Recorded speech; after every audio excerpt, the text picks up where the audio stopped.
Kalau Anda mau lihat ahli surga yang masih hidup, itu anak-anak Anda yang sekarang yang belum balik. Mereka ahli surga. Karena kapan mereka meninggal, mereka langsung masuk surga. Karena mereka tidak ada dosanya, belum dicatat. Selama belum balik, belum dicatat. Gitu kan. Makanya kata Nabi SAW, Rufi al-khalamu an thalath. Diangkat pena catatan amal dari 3 orang. Kemudian disebutkanlah, ya, anil as-sabi hatta yahtalim, anak kecil sampai dia balik. Anil naim hatta yastaqid, orang tidur sampai dia bangun. Wa anil majnun hatta yafiq, orang gila sampai dia sembuh, kan gitu. Nah, berarti anak kecil ini sebelum dia balik masih belum dicatat dosa-dosanya. Dan plus lagi kalau dia meninggal, berarti kan dia pasti masuk surga. Dia akan membantu orang tuanya untuk masuk ke dalam surga. Itu dijelaskan dalam hadis ini tentunya. Ada riwayat yang pernah kami dapatkan bahwasanya nanti di hari kiamat Allah Azza wa Jalla akan mendengar gemuruh di depan surga dan Allah sudah tahu suara apa itu. Maka Allah Azza wa Jalla bertanya kepada para malaikatnya, ya, suara apa? Itu mereka akan mengatakan itu adalah suara anak-anak muslim yang meninggal sebelum mereka balik. Dan mereka minta agar kedua orang tua mereka dimasukkan ke dalam surga bersama mereka. Maka kata Allah Azza wa Jalla, masukkanlah orang tua mereka bersama mereka di surga. Allahu Rabbi wal Islamu dini wa Muhammadan Rasulullah. Assalamualaikum warahmatullahi wabarakatuh. Alhamdulillah. Wassalatu wassalamu ala rasulillah. Segala puji dan puja kehadiran Allah subhanahu wa ta'ala, juga salawat dan taslim kepada Nabi besar Muhammad sallallahu alaihi wa ala alihi wa sahbihi wasallam. Saudara Kusiman, bertemu lagi insyaAllah di Rabu siang hari. Kita ada bahasan online, bahasan membedah buku yang mulia, buku Riyadhus Shalihin tulis oleh Imam Nawawi rahimahullah, yang berisikan hadis-hadis yang mulia, memotivasi kita agar selalu beramal saleh, dan juga berisikan ancaman-ancaman bagi para pelaku dosa. Semoga Allah selamatkan kita dari segala macam pelanggaran, dan semoga Allah maafkan bila memang di masa lalu pernah ada kesalahan-kesalahan. Dan di awal insya Allah kita berdoa, semoga semua yang ikuti acara ini, apa itu live ataupun online, dan mungkin ada beberapa teman-teman juga yang aktif di kantor, sehingga ada juga mungkin yang melihatnya secara offline. Semoga semua hajat-hajat kita diterima oleh Allah subhanahu wa ta'ala dan disempurnakan serta diberkahi, baik itu hajat dunia maupun hajat akhirat. Semoga seluruh amal-amal saleh yang pernah kita kerjakan, yang sedang kita kerjakan, yang akan kita kerjakan sampai menjelang ajal akan nanti diterima dengan pahala yang sempurna. Dan semoga saja semua dosa-dosa yang pernah kita lakukan sengaja tidak sengaja, besar ataupun kecil, dimaafkan oleh Allah subhanahu wa ta'ala dengan kemahamurahannya, dan juga diganti menjadi pahala. Dan semoga sisa umur ini semuanya dipanjangkan di atas ketaatan kepadanya, kesempurnaan iman, ilmu dan amal saleh. Serta selalu kita doakan agar negeri kita menjadi negara yang aman, tentram, damai. Allah selalu menjaga persatuan, kesatuan, serta juga kemerdekaan kita. Dan Allah memberikan petunjuk para pemimpin menjalankan tugas dengan amal dan dengan baik, sehingga seluruh hak-hak masyarakat akan diberikan, dan mereka akan lepas dengan itu dari hisab hari kiamat. Serta semoga juga Allah menjadikan masyarakat kita selalu bergotong royong dengan pemerintah, menjalankan dan mengikuti program-program yang baik dan positif demi menjaga persatuan, kesatuan, dan juga segala macam lini yang berhubungan dengan masalah perkembangan negara kita, perekonomiannya, pertahanannya, dan yang lainnya. Dan semoga siapapun yang menginginkan keburukan bagi agama kita, bagi diri kita, bagi negeri kita, semuanya dialihkan dan dikembalikan tipu daya mereka kepada diri mereka sendiri. Dan semoga Allah angkat semua musibah-musibah yang sedang ada, dari banjir, dari longsor, ataupun yang sedang, apapun yang sedang Allah ujikan ke beberapa wilayah di negeri kita. Semoga Allah subhanahu wa ta'ala menyelesaikan dan memaafkan kalau itu semua adalah sebab dosa-dosa kita, dan menjadikan kita mengambil pelajaran dari kejadian tersebut, serta memudahkan kita untuk bertaubat nasuhah kepadanya, sehingga nikmat Allah subhanahu wa ta'ala kembali diberikan kepada kita dan wilayah-wilayah yang sedang diuji oleh Allah subhanahu wa ta'ala. Dan selalu kita dorong saudara kita dimanapun mereka berada sedang tertindas, terutama sekarang di Palestina, dan secara khusus Gaza dan sekitarnya, Syria, Yaman, Irak, Myanmar, dan dimanapun sedang terjadi muka bumi. Semoga Allah ikhlaskan niat mereka, terima para syuhada mereka, muliakan Islam di tangan mereka dan tangan kita semua, dan semoga Allah ikut sertakan kita bersama mereka di pahala, baik dengan doa, dengan harta, juga dengan jiwa kita. Dan semoga Allah subhanahu wa ta'ala menyatukan kita semua di surga firdausnya tanpa hisab, semuanya disatukan dalam majlis ilmu yang mulia ini. Allahumma amin. Baik, kita akan melanjutkan teman-teman sekalian 2 bab terakhir dalam masalah orang mati, kematian, ya, dan apapun yang berhubungan dengan masalah itu tentunya. Dan insya Allah biidznillah ta'ala kita akan menutup bab ini pada kesempatan di saat sekarang. Dan insya Allah kita ke depan akan memulai dengan kitab baru, kitab ketujuh ya. Ini kita kitab ke-6 yang kita bahas sekarang. Jadi insya Allah kita akan masuk pada kesempatan ini bab 163 dari yang berhubungan dengan masalah mati, kematian, mayit dan seterusnya. Yaitu bab 163 bab pujian orang-orang kepada mayit. Jadi di sini ada satu sunnah Nabi SAW yang baik. Yaitu kalau kita sedang melihat satu jenazah lewat, maka kalau orang itu baik, kita puji dia. Kita mengatakan orang ini, Masya Allah, orang yang baik, ahli ibadah, orang yang jujur, orang yang dermawan, ya, orang yang lurus akidahnya. Oh ini seorang alim, seorang praktisi dalam agama misalnya. Maka hal tersebut sangat berpengaruh tentunya ya, akan sebagaimana kita jelaskan hadisnya. Sementara, kalau ada orang-orang yang buruk, dan kalau Anda mengatakan orang ini buruk misalnya, lalu disebutkan keburukannya juga berbahaya bagi si mayit tadi. Ya. Makanya ada sebuah hadis Nabi SAW yang mulia mengatakan, "Udhkuru mahasina mautakum." Sebutkanlah kebaikan orang-orang mati di antara kalian. Artinya, kalau sudah meninggal selesai, yang kita kenang adalah kebaikannya saja. Ya, kita lupakan hal-hal yang buruknya. Kita berharap dengan kita memaafkan orang lain, kalaupun dia punya masalah dengan kita, justru kita dimaafkan oleh Allah Subhanahu Wa Taala. Itu yang Allah sebutkan dalam surah An-Nur yang turun kepada Abu Bakar radhiyallahu anhu di saat beliau marah karena salah satu keluarganya justru penyebar gosip tentang Aisyah berzina dengan Safwan. Dan tadinya orang ini dibiayai oleh Abu Bakar radhiyallahu anhu. Dan ini orang termasuk ahli Badar. Ya. Kemudian Abu Bakar pun bersumpah atas nama Allah tidak akan lagi membantu orang tersebut karena jengkel melihat sikapnya. Namun Allah Subhanahu Wa Taala memerintahkan Abu Bakar justru untuk kembali memaafkan dan memberikan sedekahnya kepada orang tersebut. Dan Allah menutup ayat sambil mengatakan, "Ala tuhibbuna yakfirallahu lakum?" Tidakkah kamu atau kalian suka Allah memaafkan kalian karena memaafkan orang lain? Maka Abu Bakar merespon ayat tersebut mengatakan, tentu wahai Tuhan kami menyukainya. Lalu kemudian beliau membayar kafarah atas sumpahnya, dendanya, kemudian beliau pun hanya memaafkan dan kembali membiayai keluarganya tersebut. Tentu karena keluarga juga ini sudah taubat kepada Allah Subhanahu Wa Taala. Jadi dengan kita memaafkan orang-orang yang sudah meninggal, ya, atau orang lain, maka kita sebenarnya sedang memohon kepada Allah agar dimaafkan kesalahan-kesalahan kita. Dan ini salah satu cara yang sangat pintas, ya, ringkas untuk memaafkan atau membersihkan dosa-dosa kita. Baik teman-teman sekalian, kita akan bacakan hadisnya. Dalam bab ini ada hadis nomor 957 dari awal belajar berbunyi dari Anas radhiyallahu anhu. Beliau berkata, "Marru bi janazah fa athnau 'alaiha khaira." Faqala an-nabiy sallallahu alaihi wasallam, "Wajabat." Thumma marru bi ukhra فأثنوا عليها شرا فقال النبي صلى الله عليه وسلم وجبت فقال عمر بن الخطاب رضي الله عنه ما وجبت فقال هذا أثنيتم عليه خيرا فوجبت له الجنة وهذا أثنيتم عليه شرا فوجبت له النار أنتم شهداء الله في الأرض. Terjemahannya, orang-orang melewati satu jenazah, maka mereka memujinya dengan kebaikan. Dan Nabi SAW mengatakan telah wajib baginya. Kemudian atau telah wajib untuknya. Kemudian mereka melewati jenazah yang lain, lalu mereka mencelanya dengan keburukan. Maka Nabi SAW mengatakan telah wajib baginya. Atau untuknya tepatnya. Maka Umar bin Khattab radhiyallahu anhu bertanya, apakah maksudnya telah wajib, wahai utusan Allah? Maka Nabi SAW mengatakan, mayat yang ini kalian puji dengan kebaikan, maka wajib baginya surga atau untuknya. Sedangkan yang satu kalian celah dengan keburukan, maka wajib baginya neraka. Kalian adalah saksi-saksi Allah di muka bumi. Hadis ini diriwayatkan oleh Bukhari dan juga Muslim. Dari hadis ini teman-teman sekalian kita bisa mengorek banyak sekali ilmu dan pelajaran tentunya. Semoga Allah Subhanahu Wa Taala memudahkan dari lisan kami terucapkan ilmu yang benar, ya, dan juga menjadikan kami orang yang pertama melaksanakan, bukan cuma mengucapkan, juga buat teman-teman sekalian. Ya.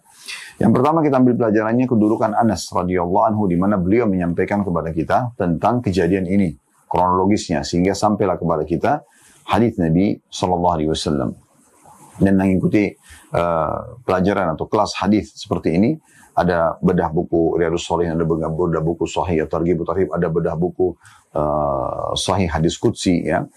Cukup banyak. Ada juga Bulughul Maram yang kita memang sudah berjalan dalam membedahnya. Alhamdulillah, di antara yang sudah selesai Bulughul Maram. Hadis Qudsi tentu lagi berjalan dan sempat terputus pada saat pandemi, dan Riyadhus Shalihin berjalan alhamdulillah terus berjalan walaupun pandemi kita kena online. Dan juga Sahih Targhib Tarhib yang setiap Jumat ya ada bahasannya. Itu juga sudah sampai di jilid 3. Ya, kita masuk di bab haji. Dan pada Jumat yang lalu Alhamdulillah juga sedang live ya, dan itu ada offline dan online. Semua itu kita gunakan metode yang sama. Bila ada seorang sahabat, seorang tabi'in, mereka yang menyampaikan kronologis hadis ya, sehingga sampai kepada kita, maka kita jadikan sebagai satu keutamaan khusus buat beliau. Kemudian yang kedua, yang kita bisa ambil pelajaran adalah bagaimana pentingnya seorang muslim menyebutkan kebaikan pada saat melihat jenazah ya. Misal dia mengenalnya sambil mengatakan, ya orang ini baik, orang ini begini dan begitu, ya. Dan umumnya Allah alam yang kami ketahui, yang dimaksud ini adalah orang-orang yang memuji pun orang-orang baik. Ya, bukan orang umumnya gitu ya, tapi orang-orang yang baik, memang orang-orang saleh, orang yang memang terkenal juga. Mereka adalah ahli iman dan ilmu. Mereka adalah orang yang punya iman, punya ilmu. Mereka memuji jenazah, gitu kan. Bukan seorang pemabuk atau yang lainnya gitu, tapi orang-orang yang terkenal dengan kebaikannya. Kalau mereka memuji, maka ini membuat pujian mereka menjadi penyebab si mayit mendapatkan surga. Karena di sini dikatakan wajib, ya, wajib baginya masuk ke dalam surga atau mendapatkan surga. Ini luar biasa. Berarti ada di sini poin penting kita harus ambil pelajaran, pentingnya seorang muslim untuk menjaga dia pribadi amal solehnya sehingga dia termasuk orang yang layak untuk memuji mayit pada saat meninggal. Dan juga yang dipuji ini benar, memang dia adalah ahli ibadah, terkenal ya, orang muslim yang baik. Maka diberikanlah kesaksian mengatakan orang ini baik, maka atau mungkin dengan bahasa yang lain misalnya dikatakan semoga dia termasuk ahli surga, atau dia ini orang terkenal dengan dermawan dan segala macam puji-pujian yang baik ya, tentunya maka itu akan memberikan manfaat kepada si mayit. Kita juga yang masih hidup mendapatkan manfaat pahala karena kalau niat menjalankan sunnah Nabi alaihi salatu wassalam. Ini pelajaran penting ya. Dan ini menandakan begitu luar biasanya, mudahnya surga untuk diraih oleh seorang muslim. Hanya orang bodoh yang tidak mau. Makanya kata Nabi SAW dalam hadis yang lain, kullukum tadkhulul jannata illa man aba. Kalian semua pasti masuk surga kecuali orang yang menolak. Maka para sahabat bingung mengatakan, wa may ya'ba ya Rasulullah. Siapa orang yang menolak ya untuk masuk ke dalam surga? Maka kata Nabi SAW, man ata'ani ya, dakhala jannah wa man asani faqad aba. Siapa yang mentaatiku maka dia telah masuk surga, gitu kan. Dan siapa yang menolak ajaranku maka dia termasuk orang yang telah ya, menolak untuk masuk ke dalam surga itu sendiri. Berarti kan sangat mudah ya. Sebenarnya kita tinggal ikuti Nabi SAW, kita tinggal pastikan apa yang kita kerjakan dari ibadah itu ada dalilnya, ada panduan dari Nabi SAW sehingga tidak sia-sia waktu kita, energi kita, harta kita, atau apapun yang kita korbankan.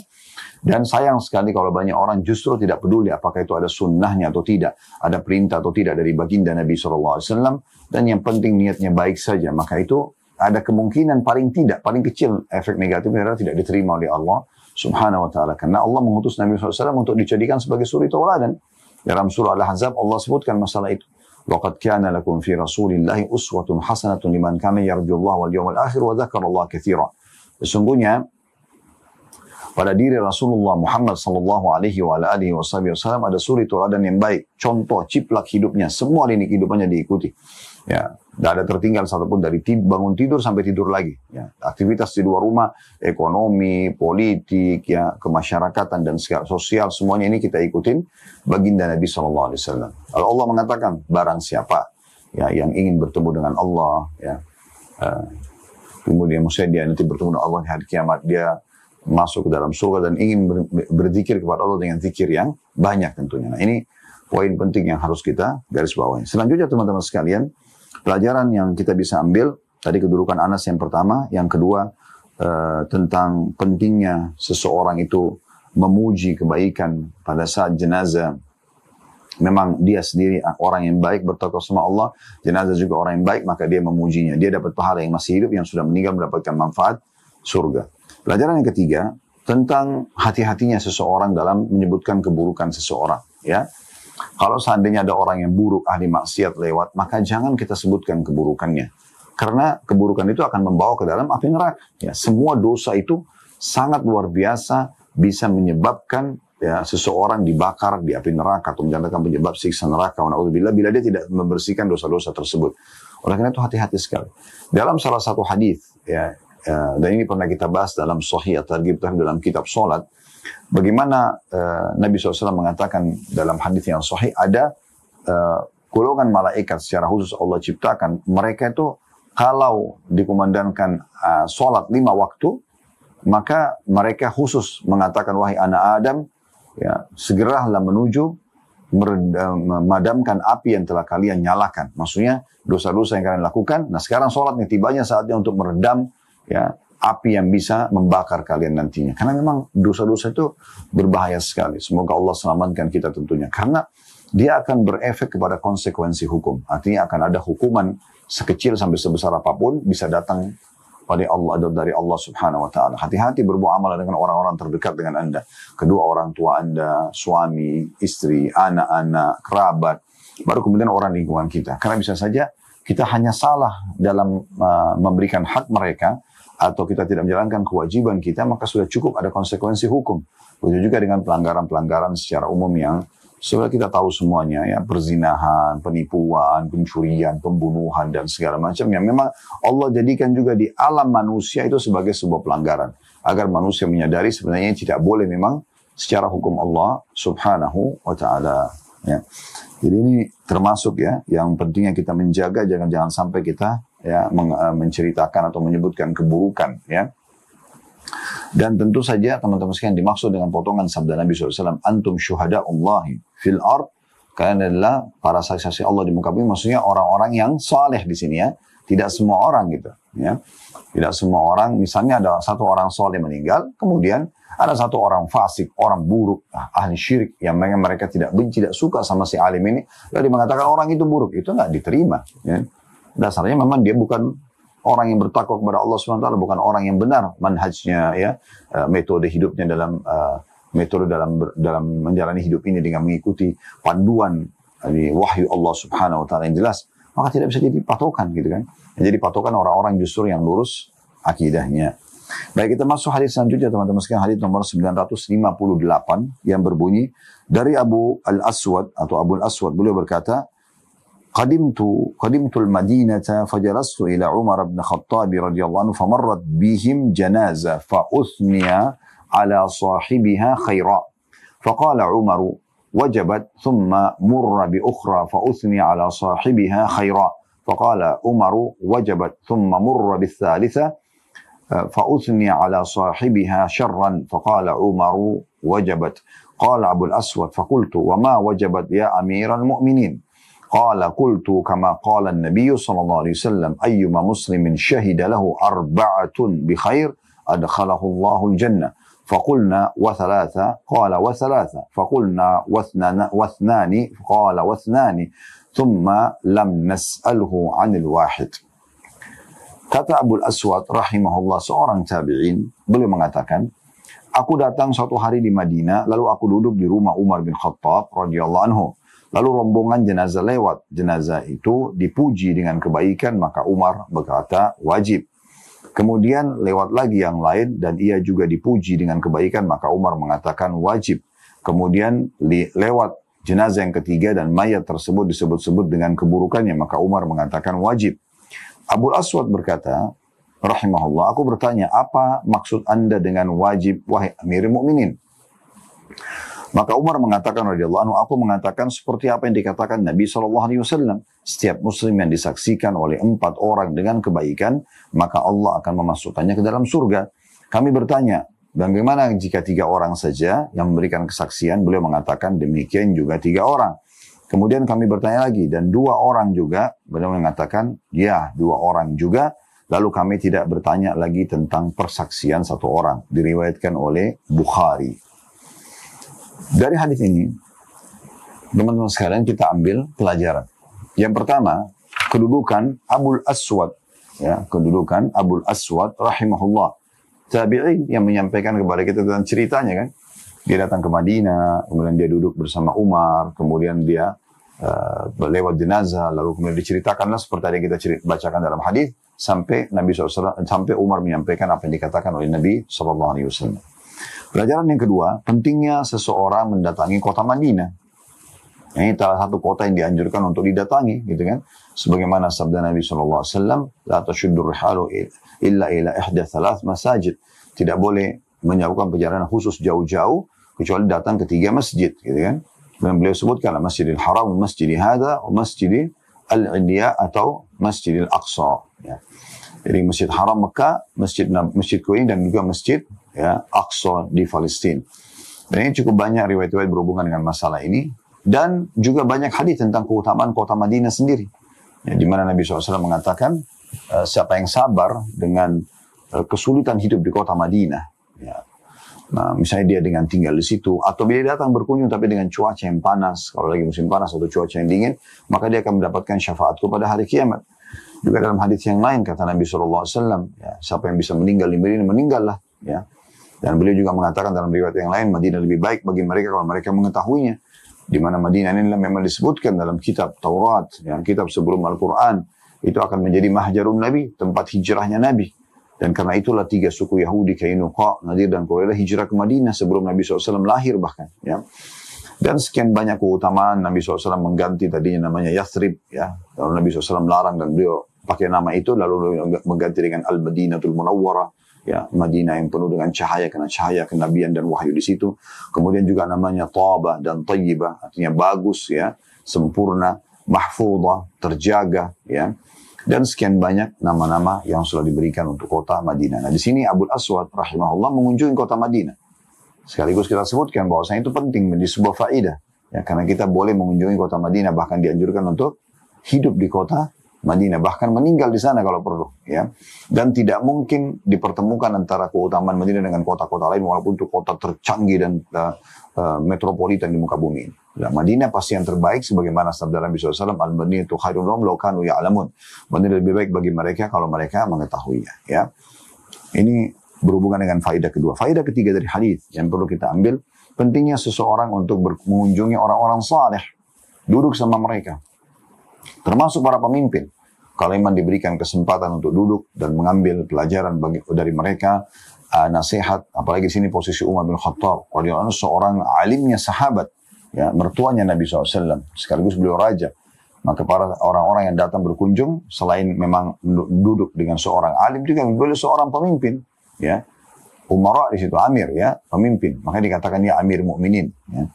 Itu boleh kalau pemimpin, kalau kita diberikan kesempatan boleh bisa kita mendengarkan nasihat-nasihat atau petuah dari mereka, atau instruksi yang wajib kita patuhi, ataupun kita memberikan masukan. Mungkin satu masukan kita kepada pemimpin yang baik bisa, ya, atau masukan baik kita kepada seorang pemimpin bisa mengubah ya banyak sekali keputusan dia sehingga akhirnya membuat ketentraman, kemaslahatan lebih menyebar, ya lebih menyebar. Nah ini poin yang tidak kalah penting teman-teman sekalian untuk diperhatikan ya dalam hidup kita. Artinya kita mengunjungi orang-orang saleh, mengunjungi para pemimpin yang baik. Ini adalah hal yang positif ya. Mengunjungi mereka untuk duduk bersama mereka, memberikan masukan atau kita mendengarkan dari mereka. Itu dilakukan oleh Abul Aswad pada saat mendatangi Umar bin Khattab radhiyallahu anhu. Ini pelajaran ketiga. Pelajaran yang keempat yang bisa diambil dari hadis ini atau riwayat ini, bagaimana pentingnya seorang muslim memuji kalau memang layak jenazah itu dipuji. Maka dia memujinya. Ya, dia memuji dengan baik. Saya mengatakan tadi saya sudah kasih contoh, orang ini dermawan, orang ini saleh, orang ini salihah. Itu penting sekali. Maka hanya dengan menyebutkan saja kebaikan-kebaikan yang merupakan ketaatan kepada Allah, sudah cukup itu akan memberikan faedah kepada si mayyit. Yaitu dia akan mendapatkan surga di sini. Dan juga ya orang yang sedang menyebutkan ini akan mendapatkan pahala. Karena sedang menjalankan sunnah Nabi alaihi salatu wassalam. Ini pelajaran keempat yang bisa diambil dari hadis. Ya. Pelajaran kelima yang bisa diambil dari hadis, bahwasanya pentingnya seseorang menyampaikan ilmu yang benar yang sebenarnya dia sampaikan. Di sini Umar bin Khattab mengajarkan kepada para tabi'in yang ada di sekitarnya. Jenazah lewat lalu beliau mengatakan, orang-orang pada saat orang puji beliau mengatakan wajib untuknya. Nah, kemudian yang kedua lewat juga dipuji baik, beliau mengatakan wajib untuknya. Kemudian lewat lagi yang ketiga disebutkan keburukan, lalu beliau mengatakan wajib baginya. Maka Umar Waktu ditanya oleh Abul Aswad, kenapa, apa yang Anda maksudkan ini? Maka beliau mengatakan, saya hanya menyampaikan apa yang saya pernah dengar dari Nabi SAW. Beliau pernah menyebutkan seperti itu di saat jenazah lewat di hadapannya, satu dipuji kebaikan, beliau mengatakan wajib atasnya surga, tentunya surga. Pada saat disebutkan keburukan, beliau mengatakan wajib baginya neraka. Nah, itu penting sekali untuk menyampaikan hal-hal seperti ini. Yang keenam yang bisa diambil pelajaran dari hadis, pentingnya seseorang bertanya kepada seorang alim tentang sesuatu yang dia lakukan. Jadi tidak selamanya agama itu teman-teman sekalian teori. Cuma disampaikan, lakukanlah ini karena Nabi SAW bersabda, karena Allah berfirman. Kadang-kadang ada juga sebagian alim ya, atau para ulama kita ini mereka tidak menyampaikan secara teori, tapi mereka mempraktikkan. Tidak salahnya kita bertanya. Kita lihat seorang alim misalnya lagi, misal dia duduk di satu majelis ilmu, kemudian dia menyampaikan ilmu dan itu rutin dikerjakan sama mereka. Kita tidak saling bertanya, kenapa? Apa yang memotivasi Anda? Kenapa Anda lakukan ini? Supaya kita bisa dapat mengorek mutiara ilmu yang ada pada diri dia, gitu kan? Atau mungkin dia lagi sedekah, lalu kita bertanya. Dia lagi baca Quran, kita bertanya. Ya, atau misalnya ada satu perkataan yang dia, misal, ya, ada orang lagi sholat, seorang alim mengimami sholat misalnya. Lewat ayat tentang surga, lalu dia mengucapkan. Suara kecil, Anda dengar seakan-akan ada dia ucapin sesuatu. Atau lewat tentang neraka juga Anda dengar seperti ada, dia berhenti dari ayat lalu seperti ada yang dia ucapkan. Mungkin dalam bahasa Arab. Ya, kemudian juga kalau lewat tentang rahmat, dia juga sama tentang azab. Anda boleh tanya kalau Anda tidak tahu. Tadi waktu sholat, ada saya dengar Anda sepertinya mengucapkan sesuatu, apa itu? Nah, memang sunnah Nabi SAW, yang beliau contohkan kalau lewat tentang surga dan rahmat, beliau memohon kepada Allah SWT agar diberikan surga dan rahmat itu. Kalau lewat tentang neraka, tentang siksa, tentang hukuman bagi umat-umat sebelum kita, maka beliau berlindung darinya. Nah, ini banyak orang tidak paham. Ya. Saya pernah ngimami sholat waktu itu, kemudian lewat tentang surga, saya sempat menjalankan sunnah ini, habis sholat ada yang nanya sama saya, Ustaz tadi sepertinya saya dengar ada yang Ustaz baca gitu. Sebenarnya tadi terlintas tentang ayat surga dan sunnah Nabi SAW kita membacanya. Contoh misalnya, ini contoh saja ya.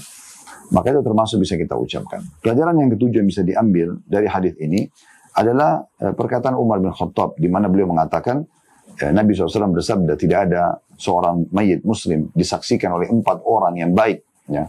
Orang-orang baik menyampaikan tentang kebaikan. Ya. Kecuali pasti wajib baginya surga. Dan ada sahabat bertanya, kalau 3 orang bagaimana? Kalau 2 orang bagaimana? Terus saja beliau mengatakan, sama saja, sama saja. Dan para sahabat mengatakan, kami tidak tanya lagi satu, karena seakan-akan mereka sudah faham, satu pun akan sama.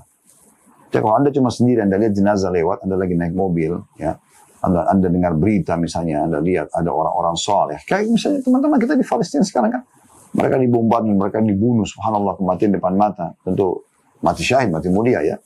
Maka kita bisa mengatakan, oh mereka adalah orang-orang yang baik. Semoga Allah subhanahu wa ta'ala ikhlaskan mereka dan terima syuhada mereka. Maka kita dapat pahala.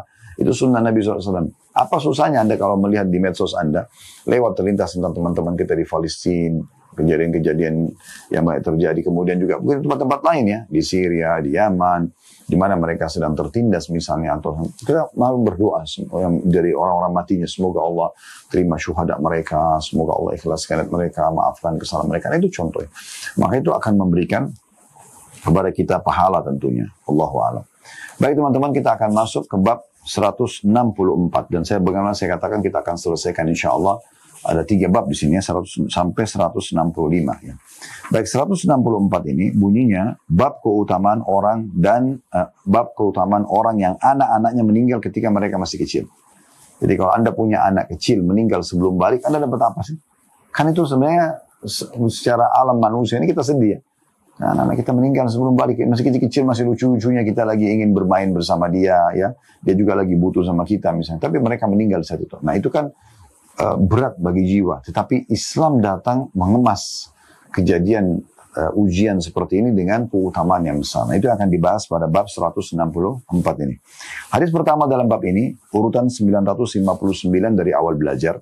Berbunyi dari Anas radhiyallahu anhu, beliau berkata, Rasulullah sallallahu alaihi wasallam bersabda, "Ma min muslimin yamutu lahu thalathatun lam yablughul hintha illa adkhalahu Allahul jannata bi fadli rahmatihi iyyahum." Tidak ada seorang muslim pun yang ditinggal mati oleh 3 anaknya yang belum balik. Di situ ada penyebutan tentang 3 anak yang belum balik ya. Melainkan Allah akan memasukkannya ke dalam surga dikarenakan kasih sayangnya Allah kepada mereka. Hadis ini riwayat Bukhari dan juga Muslim. Ada footnote nomor 641 bagi yang pegang bukunya. Al-hinthu, yakni masih belum dewasa. Sehingga bisa atau bila berbuat dosa maka tidak ditulis atas mereka. Karena mereka belum balik. Ya. Dan yang dimaksud dengan ada footnote juga 642 di situ. Di penutupan hadis ya. Yang sebelum kata-kata muttafaqun alaih. Maksudnya adalah rahmat Allah Ta'ala kepada anak-anak kecil. Dan dalam riwayat Ibnu Majah, bifadli rahmatillahi iyahum. Karena rahmat Allah kepada mereka, maksudnya kepada anak-anak kecil itu.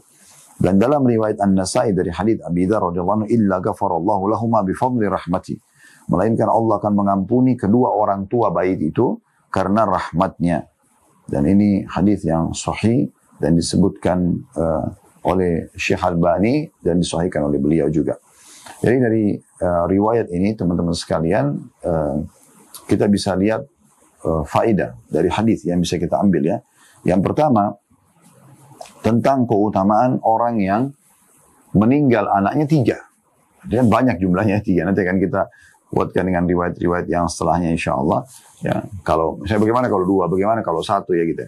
Tapi kalau ada 3 orang anaknya meninggal, berarti kan memang bisa saja berurut, bisa saja tidak. Ya. Intinya meninggal sebelum balik. Nah ini kejadian ini terjadi pada kehidupan baginda Nabi SAW. Beliau memiliki 3 anak laki-laki meninggal semuanya masih belum balik. Al-Qasim, makanya julukan beliau Abul Qasim alaihi salatu wassalam.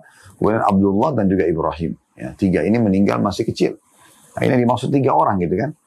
Kalau ada yang meninggal. Termasuk di sini teman-teman sekalian, kalau ada di antara ummahat kita, ibu-ibu muslimah, yang intinya sebenarnya bayi itu sudah punya ruh ya. Sudah 4 bulan ke atas, sudah punya ruh. Kemudian dia meninggal dunia di kandungan keguguran misalnya ya. Ada beberapa orang begitu jemaah yang datang sempat sudah berapa kali keguguran sampai 3 kali, 4 kali. Semua itu kalau sudah lewat 4 bulan berarti dia punya keutamaan ini. Ya. Yaitu dia akan mendapatkan jaminan surga. Ya, jaminan surga di sini. Kemudian pelajaran yang kedua, jadi ini pelajaran pertama tentang keutamaan seorang muslim yang meninggal anaknya 3 orang sebelum balik. Ya, dia akan dapat surga. Karena anak-anak itu. Ya. Kemudian pelajaran yang kedua, kedudukan dan kelebihan anak-anak yang belum balik. Kalau Anda mau lihat ahli surga yang masih hidup, itu anak-anak Anda yang sekarang yang belum balik. Mereka ahli surga. Karena kapan mereka meninggal, mereka langsung masuk surga. Karena mereka tidak ada dosanya, belum dicatat. Selama belum balik, belum dicatat. Gitu kan. Makanya kata Nabi SAW, Rufi al-Khalamu an thalath. Diangkat pena catatan amal dari 3 orang. Kemudian disebutkanlah, ya, anil as-sabi hatta yahtalim, anak kecil sampai dia balik. Anil naim hatta yastaqid, orang tidur sampai dia bangun. Wa anil majnun hatta yafiq, orang gila sampai dia sembuh, kan gitu. Nah, berarti anak kecil ini sebelum dia balik masih belum dicatat dosa-dosanya. Dan plus lagi kalau dia meninggal, berarti kan dia pasti masuk surga. Dia akan membantu orang tuanya untuk masuk ke dalam surga. Itu dijelaskan dalam hadis ini tentunya. Ada riwayat yang pernah kami dapatkan bahwasanya nanti di hari kiamat Allah Azza wa Jalla akan mendengar gemuruh di depan surga dan Allah sudah tahu suara apa itu. Maka Allah Azza wa Jalla bertanya kepada para malaikatnya, ya, suara apakah itu? Mereka akan mengatakan itu adalah suara anak-anak muslim yang meninggal sebelum mereka balik. Dan mereka minta agar kedua orang tua mereka dimasukkan ke dalam surga bersama mereka. Maka kata Allah Azza wa Jalla, masukkanlah orang tua mereka bersama mereka di surga. Ya. Tentu di sini teman-teman sekalian ada poin juga penting. Di saat orang tua itu muslim, ya, dan diharapkan orang ini memang tidak membatalkan keislamannya, gitu kan. Tapi kalau orang kafir itu tidak bisa tertolong walaupun anaknya meninggal dalam keadaan bayi ya. Ya, sementara anak-anak bayi yang meninggal kalau umumnya ya bukan dari keluarga muslim, itu tetap nanti akan diuji oleh Allah SWT pada hari kiamat ya. Kalau Allah akan perintahkan mereka untuk masuk ke dalam neraka. Kalau mereka patuh, berarti mereka kalaupun besar dewasa akan sampai kepada mereka ya, agama dan mereka terima. Kalau tidak, maka mereka menolak misalnya, maka mereka berarti kalaupun besar mereka akan menolaknya. Allahu a'lam. Itu mudah-mudahan saja akurat informasinya, karena ini yang pernah kami dengarkan. Tapi seperti itu kurang lebih gambarnya. Baik, kita lanjut hadis nomor 960 teman-teman sekalian dari bab yang sama dari Abu Hurairah radhiyallahu anhu. Beliau berkata, Rasulullah SAW bersabda, la yamutu li ahadin minal muslimina thalathatun minal waladi la tamassuhun naru illa tahillatal qasam. Tidaklah seseorang dari kaum muslimin ditinggal mati oleh 3 orang anaknya lalu dia disentuh api neraka, melainkan hanya sebatas pembebas sumpah saja. Hadis ini riwayat Bukhari dan juga Muslim. Itu ada footnote nomor 643, yakni apa yang bisa menggugurkan sumpah. Kemudian Imam Nawawi menambahkan yang dimaksud dengan tanda kutip pembebas sumpah adalah firman Allah Subhanahu wa taala, wa in minkum illa wariduha, dan tidak seorang pun dari kalian melainkan pasti akan mendatangi untuk melewati neraka itu, dalam surah Maryam ayat 71. Yang dimaksud dengan tanda kutip mendatangi neraka adalah menyeberangi sirat, jalan yang dibentangkan di atas neraka. Itu jembatan yang terbentang dari neraka Jahannam, semoga Allah menyelamatkan kita darinya. Nah ini hadisnya. Semua tadi keterangan panjang ini diambil dari nomor hadis yang sama 960. Baik, kita langsung saja masuk ke faedah hadis. Faedah yang pertama, teman-teman sekalian, keutamaan seorang muslim yang anaknya meninggal sebelum balik kalau sampai jumlahnya 3, karena dia akan diselamatkan dari api neraka. Makna lainnya adalah berarti akan masuk ke dalam surga. Yang kedua pelajaran yang bisa diambil, bahwasanya ada sumpah Allah Subhanahu wa taala dalam surah Maryam ayat 71, ya, wa in minkum illa wariduha. Dan pasti Allah bersumpah atas namanya, pasti kalian semua akan melewati neraka itu. Nah, di sini dimaksud melewati, teman-teman, bukan masuk ke dalamnya kalau orang yang tidak pantas masuk, ya, tapi melewatinya. Kalau orang kafir, munafik, musyrik, atau orang yang terlalu banyak dosanya dari usatul mu'min, orang mukmin yang berbuat dosa, dan dia harus masuk neraka dulu, maka itu yang masuk ke dalam neraka. Tapi ada orang-orang yang sebagaimana Nabi SAW mengatakan akan melewati sirat, dan golongan pertama itu secepat kilat. Allahumma ya Allah, semoga kita termasuk di dalamnya. Ini betul-betul karunia yang besar sekali. Semoga Allah Subhanahu wa taala sekali lagi, ya Allah ya Rabbal Alamin, menjadikan kita semua mengikuti acara yang live ataupun siaran ulang termasuk golongan pertama yang melewati sirat seperti kilat itu. Cepat sekali melewatinya karena dia sangat licin, gelap, ya, dan lebih tipis daripada rambut sebagaimana didaskan dalam banyak riwayat-riwayat yang sahih. Ya, dan berapa banyak orang yang tidak bisa melewati karena sedikitnya amalnya, gitu kan? Atau ada orang terjerumus jatuh ke dalam api neraka. Nah, kemudian ada golongan kedua seperti penunggang kuda, ada yang seperti burung terbang, ada yang seperti orang berlari, ada yang seperti orang yang berjalan, ada yang merangkak karena amalnya tidak cukup, ya. Kemudian nanti dia lolos di ujungnya misalnya. Itu cukup panjang lebar bahasan tentang masalah sirat ini. Tapi yang jelas teman-teman sekalian, ada sumpah Allah Subhanahu wa taala dalam surah Maryam, surah nomor 19 ayat 71, kalau kalian semua akan melewatinya. Nah, ini sumpah Allah. Yang dimaksud dengan sabda Nabi SAW sini, ya, tidak ada seorang muslim pun yang ditinggal mati oleh anaknya 3 orang, lalu disentuh api neraka, melainkan hanya sebatas pembebas sumpah. Maksudnya sumpahnya Allah Subhanahu wa taala. Dia hanya akan lewat di atas sirat. Hadis selanjutnya, hadis nomor 961 berbunyi dari Abu Sa'id Al-Khudri radhiyallahu anhu. Beliau berkata, "Ja'atil mar'atu ila Rasulillah sallallahu alaihi wasallam faqalat ya Rasulullah, dhahaba ar-rijalu bihadithik. Faj'al lana min nafsika yawman na'tika fihi tu'allimuna mimma 'allamaka Allah." Qala ijtami'na yawma kadha wa kadha. Fajtama'na fa'atahunna an-nabiy sallallahu alaihi wasallam fa'allamahunna mimma 'allamahu Allah. ثم قال ما منكن من امرأة تقدم ثلاثة من الولد إلا كانوا لها حجابا من النار. فقالت المرأة واثنان فقال رسول الله صلى الله عليه وسلم واثنين. فقالت المرأة واثنين فقال رسول الله صلى الله عليه وسلم واثنين. Seorang wanita datang menghadap Rasulullah SAW dan berkata, wahai Rasulullah, kaum laki-laki memonopoli hadis-hadis Anda. Mereka selalu saja banyak mendengarkan hadis-hadis Anda. Maka berilah kami sehari dari hari Anda, di mana hari-hari itu kami akan menghadap Anda. Lalu Anda mengajarkan kepada kami apa yang telah diajarkan Allah kepada Anda.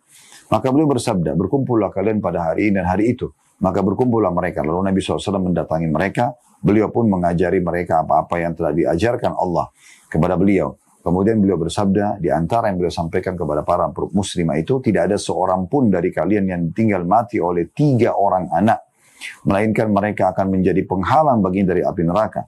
Maka seorang wanita bertanya, dan jika 2? Maka Rasulullah SAW bersabda, demikian pula dengan 2 anak. Hadis ini riwayat Bukhari dan juga Muslim. Dari hadis ini teman-teman sekalian, kita langsung saja mengorek mutiara yang sangat mahal dari hadis ini. Yang pertama, kedudukan Abu Sa'id Al-Khudri radhiyallahu anhu. Sebagaimana sudah kita jelaskan tadi di awal bab, ya. Beliau yang menceritakan kepada kita kronologis daripada hadis ini. Pelajaran kedua, pentingnya seseorang untuk menjadwalkan dirinya belajar agama, baik laki-laki ataupun perempuan. Di mana seorang wanita ini datang mengatakan, ya Rasulullah, kaum laki-laki banyak belajar dari Anda. karena mereka sholat berjamaah dengan Anda, mereka berperang dengan Anda, mereka sering jalan menemani Anda di jalan. Sementara kami kaum wanita tidak gitu. Ya, tidak setiap saat bisa begitu. Luangkan waktu buat kami. Jadi kan di sini permintaan wanita ini minta agar punya waktu khusus belajar, gitu kan? Bisa nggak diluangin waktu? Nah, kalau sekarang mungkin orang minta pengajian ya, nah itu normal saja, tidak ada masalah minta jadwal pengajian. Itu bagian daripada yang dibolehkan dalam syariat. Dan yang ketiga, pelajarannya, bolehnya kaum wanita minta waktu secara khusus. Ya, seperti misalnya ibu-ibu minta pengajian, tidak ada masalah. Sebagaimana bapak-bapak juga bisa minta pengajian. Bisa juga pengajian gabungan semuanya. Di sini wanita minta khusus dan bahasanya jelas, ya. Kaum laki-laki memonopoli hadis-hadis Anda, mereka selalu mendengarkan, mereka selalu bersama Anda, sementara kami tidak. Luangkan waktu khusus buat kami ya Rasulullah. Ya, seakan-akan wanita ini mengharap agar bisa diberikan pemahaman-pemahaman, apalagi berhubungan dengan masalah wanita itu sendiri. Nah, ini pelajaran yang luar biasa yang bisa kita ambil yang ketiga. Pelajaran yang keempat yang bisa diambil adalah bagaimana pentingnya seorang alim meluangkan waktu di saat memang bisa mengajarkan kepada umat yang membutuhkan ilmu. Ya, mereka harus bisa mengajarkan itu semampu mereka. Dan alhamdulillah di masa kita sekarang luar biasa perkembangan ya, teknologi. Anda sudah bisa belajar dari para asatidzah kita, para kiai kita, para ulama kita, baik dalam bahasa Indonesia, dalam bahasa Inggris, dalam bahasa Arab, dalam bahasa apapun di muka bumi ini. Anda tinggal cek di media sekarang, semuanya bisa kita dengarkan dan kita mengambil faedah dari tentu dari para alim yang benar ya, bukan sembarangan juga belajarnya. Nah, karena kalau Anda salah juga, maka akan salah juga informasi yang sampai kepada Anda. Tapi yang punya rujukan wahyu jelas, selalu mendatangkan dari dalilnya Al-Quran dan Sunnah, juga menyampaikan dinukil dari para sahabat, para tabi'in, tabi'in, turun-temurun, ya, penyampaian tersebut, sehingga tidak ada sesuatu yang baru, ya, tapi sesuatu yang terus turun-temurun diamalkan dan disampaikan tentunya. Pelajaran kelima yang bisa diambil, bahwasanya pentingnya seseorang tepat janji, ya. Dan di sini Nabi SAW mengatakan, kumpullah kalian di hari ini dan hari itu. Dan Nabi SAW betul-betul datang menepati janji. Ini sifat orang mukmin. Ini faedah kelima dari hadis. Ya, kalau sifat orang munafik, 3, kalau mereka berbicara berbohong, kalau mereka diberi janji mereka tidak tepati, kalau mereka diberikan amanah mereka khianat. Berarti orang mukmin harus lawannya. Berarti kalau ngomong harus jujur, gitu kan? Itu orang mukmin. Karena kalau dia bohong berarti sifat orang munafik. Kemudian kalau dia berjanji dia tepati. Kalau orang munafik tidak tepati janji. Dan kalau dia berikan amanah dia selalu menjaganya. Ya. Dalam beberapa riwayat yang lain ada 4 perkara. Kalau ada pada seseorang pastikan dia munafik tulen. Kalau ada salah satunya maka berarti dia punya salah satu sifat kemunafikan sampai dia meninggalkannya. Kalau dia berbicara dia bohong. Kalau dia berikan janji dia tidak tepati. Kalau dia berikan amanah dia khianat. Dan kalau dia bertengkar maka dia curang. Kalau dia berdebat dia bercurang. Ya. Terjadi perselisih pendapat maka dia curang. Nah ini ya 4 hal. Nah, oleh karena itu kita harus hati-hati. Di antaranya tadi adalah menepati janji. Di sini Nabi SAW tepati janji beliau. Kan gitu. Beliau katakan hari ini dan hari itu maka silahkanlah. Gitu kan. Itu penting sekali. Saya pernah hadir di satu pengajian. Dan ibu pengajian itu mengeluh gitu. Dia sebutkan nama seorang ustadz. Kemudian terlintas kami bicara. Kemudian dia mengatakan, tapi orang itu berapa kali janji kepada saya dan dia tidak tepati. Saya pun pernah mengontak seorang ustadz. Semoga Allah berikan hidayah gitu. Di saat itu kebetulan saya betul-betul berhalangan. Dan saya mengatakan, apa antum bisa menggantikan? Dia bilang bisa ustadz. Baik, tolong ya ini nomor teleponnya, ini alamatnya. Ternyata dia tidak datang. Dan dia juga tidak menyampaikan apa uzurnya. Subhanallah ya. Kalau tidak bisa jangan janji. Apalagi posisi Anda faham agama ini tidak boleh sama sekali. Tidak paham agama saya, seorang muslim sudah harus prinsip dasar. Mengetahui prinsip dasar tidak boleh kita menjanji kalau kita tidak bisa ya. Kalau kita tidak bisa, kita batalkan dari awal. Tidak bisa, atau pada saat memang ada udzur syar'i yang tidak bisa, macet, sakit tiba-tiba, gempa bumi, apalah bencana alam. Sampaikan maaf saya nggak bisa ya. Kita batalkan janji itu supaya tidak ada ditanggung jawab depan Allah Subhanahu Wa Taala pada hari kiamat. Ya. Pelajaran selanjutnya, ya, sehingga saya tadi itu mungkin yang ke-6 ya. Yang ke-7 adalah keutamaan wanita yang meninggal anaknya 3, bahkan 2 ya. Kalaupun meninggal 2 di sini harus disebutkan 2. Maka sudah cukup untuk menyelamatkan dari api neraka. Tentu di sini disebutkan tidak ada seorang wanita pun yang meninggal, berarti suaminya pun ikut mendapatkan keutamaan itu ya. Di sini kena memang pengajian khusus ibu-ibu, maka Nabi SAW sebutkan wanita. Ya. Dalam riwayat yang lain yang mirip dengan ini, Imam Nawawi rahimahullah tidak angkat di sini, tapi ada disebutkan dalam riwayat-riwayat Bukhari dan yang lainnya. Karena ini riwayat Bukhari Muslim ya. Bagaimana seorang sahabat meriwayatkan hadis yang mirip dengan ini, tetapi tentang masalah hadis cukup panjang, lebih panjang daripada ini, tentang masalah wanita, aku diperlihatkan neraka paling banyaknya adalah wanita, karena mereka kufur asyir atau memungkiri kebaikan suami. Sampai kalau suami berbuat 1 abad kebaikan dengan dia, maka dia mengatakan, dan dia lihat 1 kesalahan, dia akan mengatakan, saya tidak pernah lihat kebaikan darimu selamanya. Kemudian lalu sampailah juga kepada hadis yang serupa dengan ini, karena waktu itu pengajian tentang, ya, atau untuk para wanita.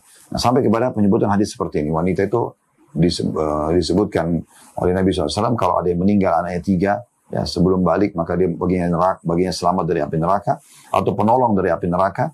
Lalu orang bertanya, seorang wanita bertanya, bagaimana kalau 2 ya Rasulullah? Maka Nabi SAW 2 pun, mengatakan 2 pun. Nah, perawi hadis dari sahabat ini mengatakan, dan saya yakin, kalau orang itu bertanya, ibu itu bertanya tentang 1 orang, Nabi SAW juga akan mengatakan 1 orang. Dan tentu saja, bukan jauh dari bukan mustahil, itu sangat dekat dengan rahmat Allah Subhanahu wa taala. Kita berharap juga yang meninggal 1 anaknya sebelum balik, semoga saja ya Allah Subhanahu wa taala jadikan juga itu penolong bagian dari api neraka. Baik, yang terakhir teman-teman sekalian, bab dalam kitab nomor 6 ini, yaitu bab nomor 165. Bab menangis dan takut ketika melewati kuburan orang-orang zalim dan tempat kematian mereka, serta menampakkan kelemahan kepada Allah dan peringatan terhadap sikap melalaikan hal tersebut. Nah, ini yang terakhir dalam kitab nomor 6 ya, tentang masalah jenazah gitu ya. Ya, saya coba cek kembali, karena jika kitab nomor 6 ini Masya Allah sudah jauh sekali terlewatkan ya.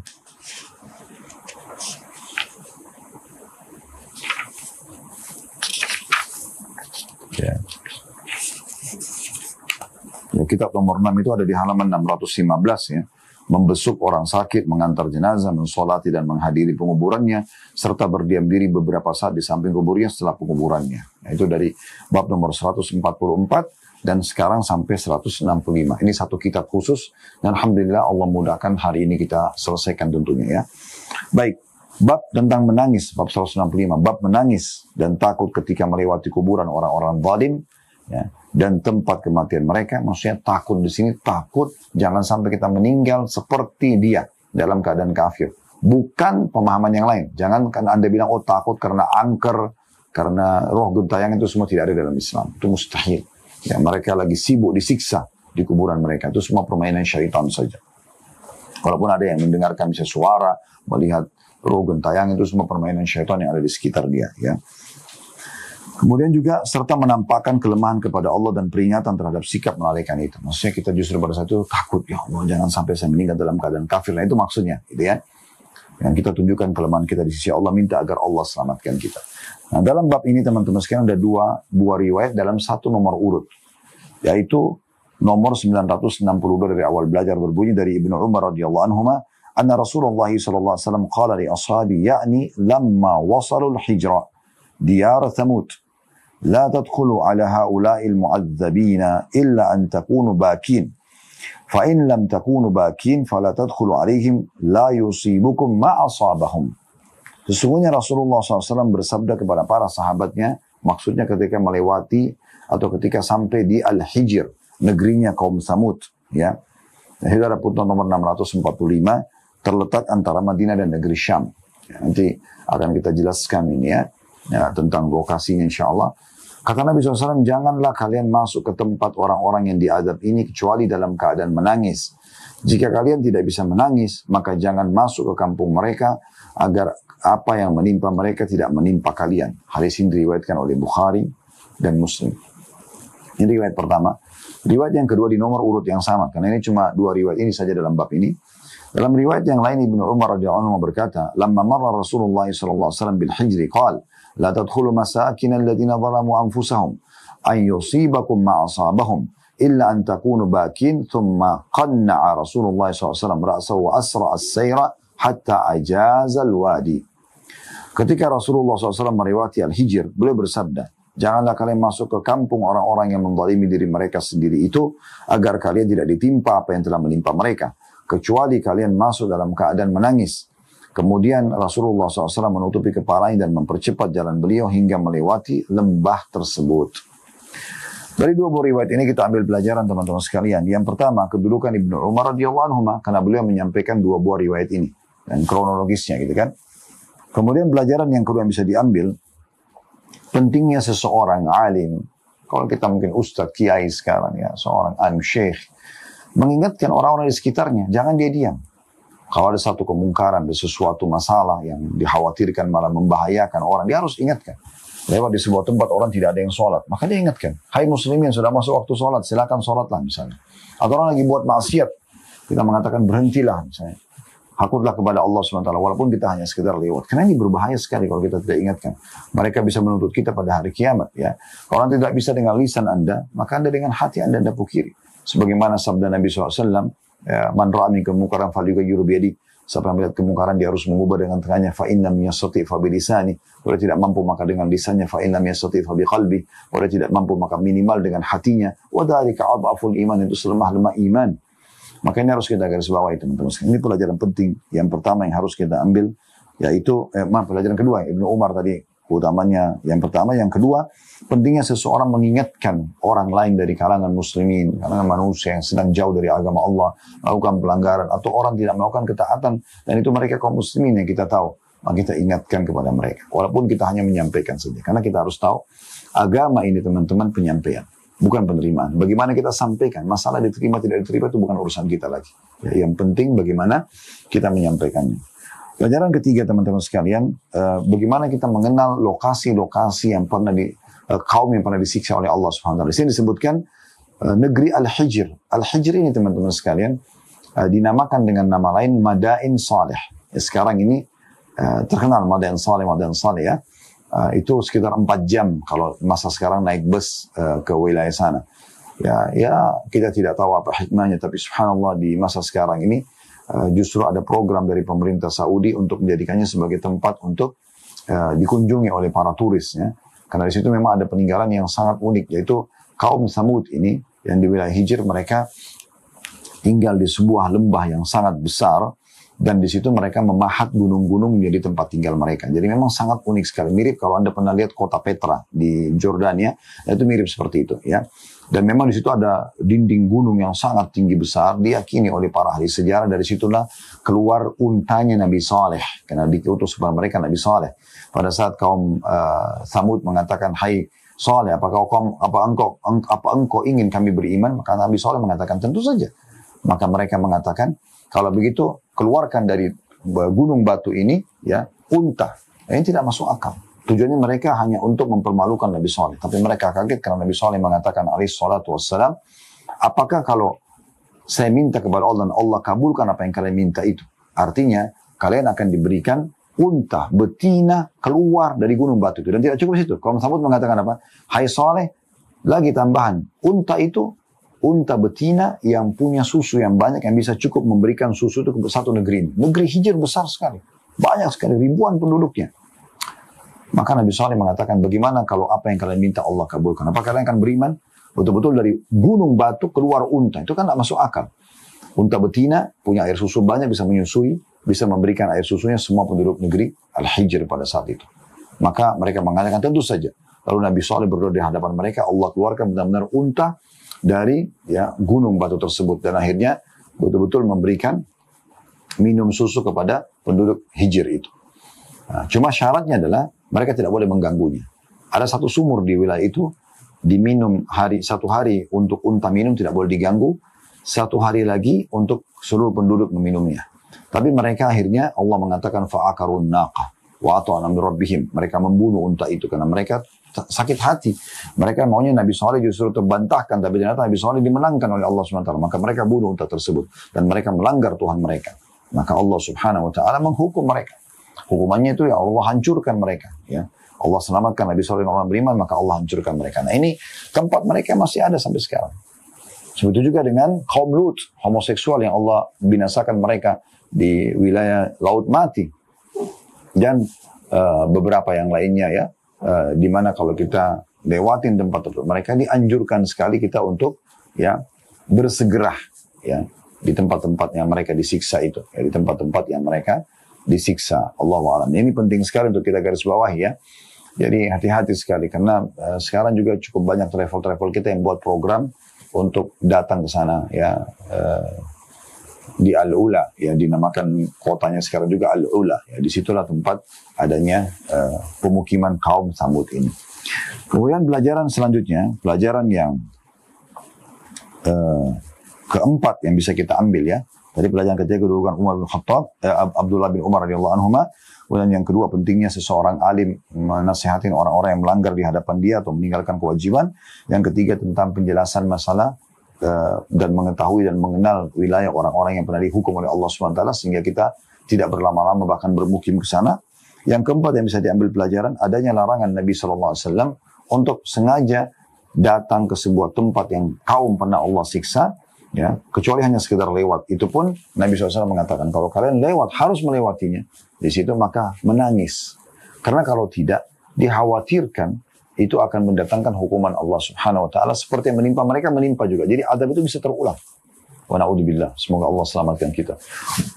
Jangan pernah anggap remeh teman-teman sekalian. Karena ini azab luar biasa. Azab yang massal yang mematikan satu negeri yang kufur kepada Allah Subhanahu wa taala. Hanya karena mereka menolak risalah Nabi Saleh dan juga mereka membunuh unta yang sudah diberikan sebagai mukjizat dari Allah Subhanahu wa taala. Padahal itu sesuai dengan permintaan mereka sendiri. Dan juga ada poin penting agar kita menjalankan sunnah Nabi SAW. Kalaupun harus lewat, menangis ya. Dan juga bersegera, tidak berlama-lama di situ.